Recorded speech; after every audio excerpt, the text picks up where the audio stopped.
Oi, eu sou a Laura e junto com o Iago a gente desenvolveu o nosso trabalho de extensão sobre o DNS, que significa Domain Name System.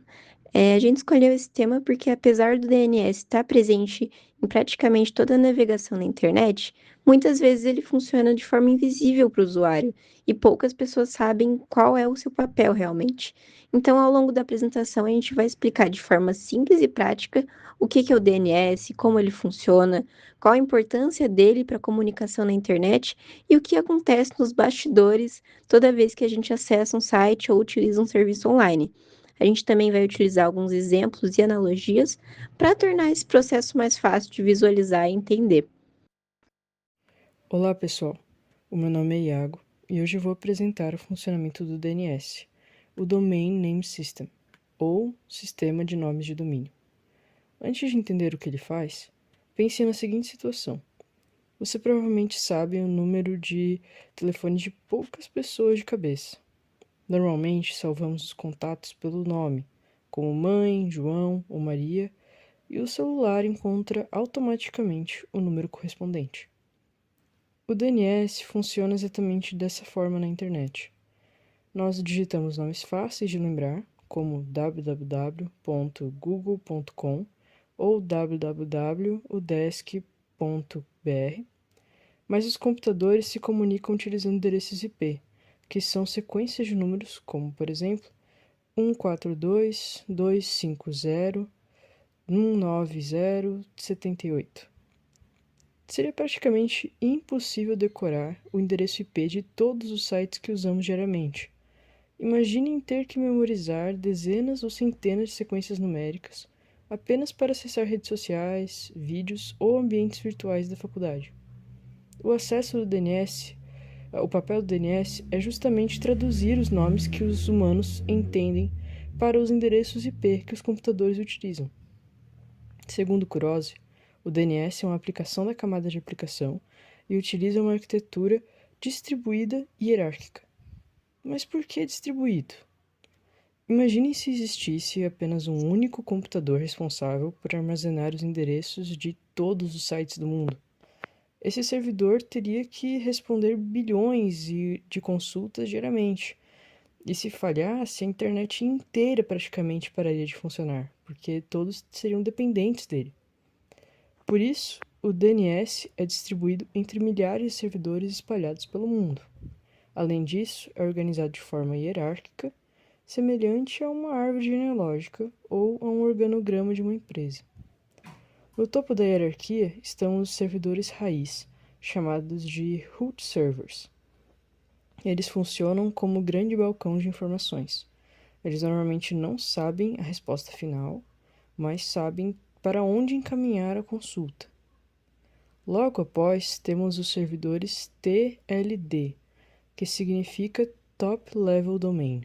Eles são responsáveis pelos domínios finais, como .com, .org, .edu, .gov e .br, por exemplo. Quando procuramos um site terminado em .com, eventualmente a consulta chegará ao servidor responsável pelos domínios .com.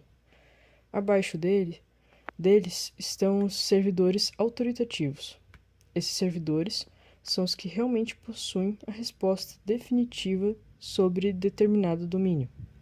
Se quisermos descobrir o IP de www.exemplo.com, o servidor autoritativo de exemplo.com é quem terá a informação armazenada. Existe ainda um quarto elemento muito importante, o servidor DNS local. Ele normalmente pertence ao provedor de internet, à empresa ou à universidade onde estamos conectados. Ele é o primeiro servidor que recebe nossa solicitação e atua como um intermediário entre o usuário e toda a hierarquia do DNS. Agora que entendemos a estrutura, vamos acompanhar um exemplo completo do funcionamento do DNS. Imagine que um usuário abriu o navegador e digitou www.google.com. O computador inicialmente pergunta ao servidor DNS local: Você sabe qual o endereço IP desse site? Se o servidor local já tiver essa informação armazenada em cachê, ele responde imediatamente. Caso contrário, ele inicia a busca na hierarquia. Primeiro ele pergunta para um servidor raiz, quem sabe informações sobre o domínio.com. O servidor raiz responde, eu não sei do Google, eu não sei o IP do Google, mas o servidor responsável pelos domínios.com é este aqui. Em seguida, o DNS local pergunta ao servidor TLD, quem é o responsável pelo domínio google.com? Servidor TLD responde, o servidor autoritativo responsável é este. Por fim, o DNS local consulta o servidor autoritativo do Google e retorna o endereço IP correto. Somente depois disso, o navegador estabelece conexão com o servidor web e carrega a página.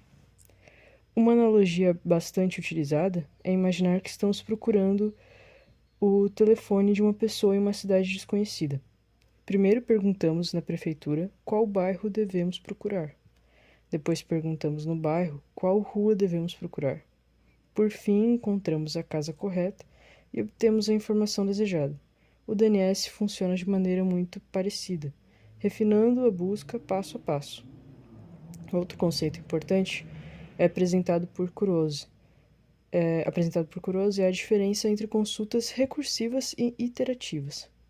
Na consulta recursiva, o cliente transfere responsabilidade para outro servidor, dizendo basicamente: encontre a resposta para mim e me devolva quando terminar.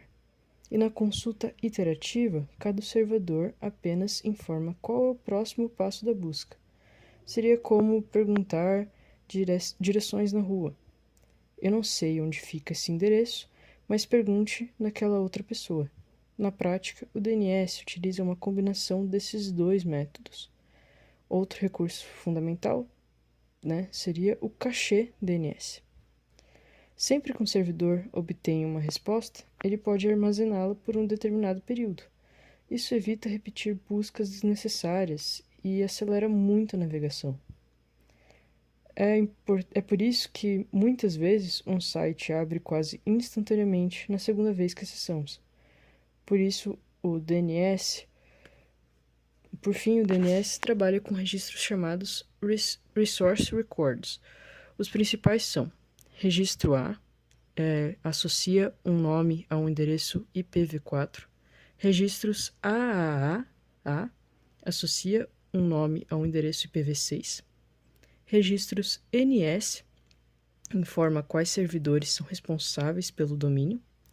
Registros MX, indica os servidores de e-mail. E registro CNAME, cria apelidos para domínios. Por exemplo, o registro MX é o motivo pelo qual um e-mail enviado para uma empresa consegue encontrar o servidor correto para realizar a entrega da mensagem.